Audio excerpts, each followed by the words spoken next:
Thank you, Mr. Chairman. I, with regret, have to rise today in strong opposition to this resolution. This resolution, similar to HJ Resolution 29, uses the Congressional Review Act, CRA, to congressionally delist the northern long-eared bat.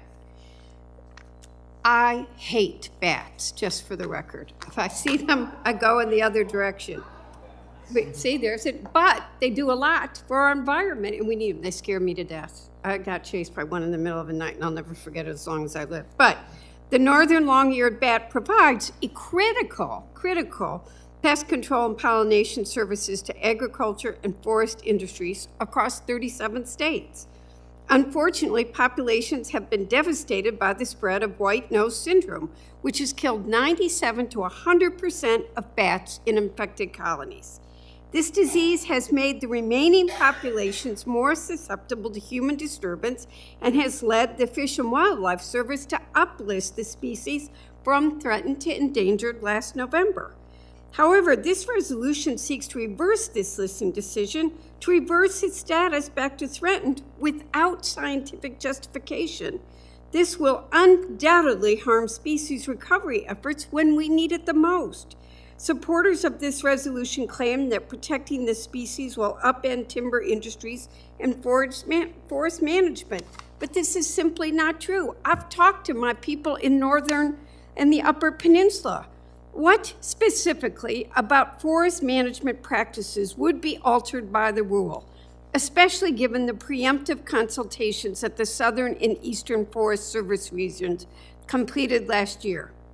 Because in anticipation of this new listing status last year, the U.S. Forest Service completed consultation on thousands of permits to ensure they won't face delays in ongoing or previously approved projects with the new listing status. In addition, my colleagues and I secured over $1 billion in funding last Congress for federal agencies to hire staff and expedite federal permitting.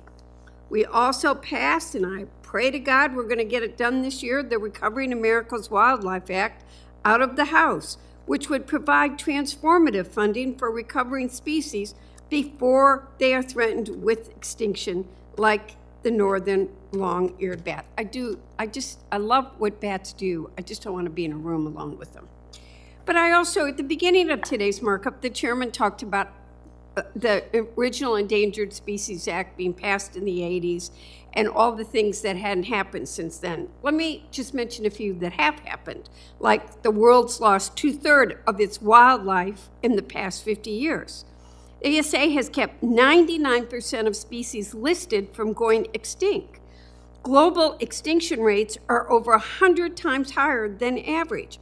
The monarch butterfly population has declined by an estimated 99%. These are things we need to worry about as well.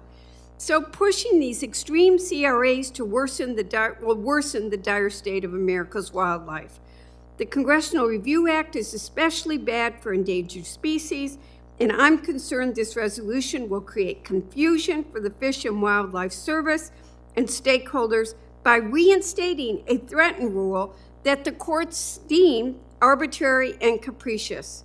Let's stop moving these pro-extinction bills and instead turn our attention to actions that will actually make a difference for species, like robust funding for listing, recovery, and consultation, research money to address diseases, and fully funding state and tribal wildlife action plans. Thank you, Mr. Chairman, and I yield Will the back. gentlelady yield for a question? You know I will always do that. I appreciate that very much. So you said you consulted with some people from the Upper Peninsula of Michigan. As you know, my district borders the Upper Peninsula. It does. There's an organization, the Great Lakes Timber Professionals, that is a multi-state organization, covers both Wisconsin and Michigan. Very active in both states. Did you talk to GLTPA about I did not talk to that group. I would talked to highly others. recommend that. I will. You should talk to GLTPA, their executive director, and others, because I've talked to those people, including the members in Michigan, and this is taking a cudgel to an issue that really requires a pinpointed action as Representative Stauber mentioned earlier, I would urge you to talk to the GLTP. I promise I will, but they've also told me that they are paying a price for some of these. As I say, I'm not the biggest.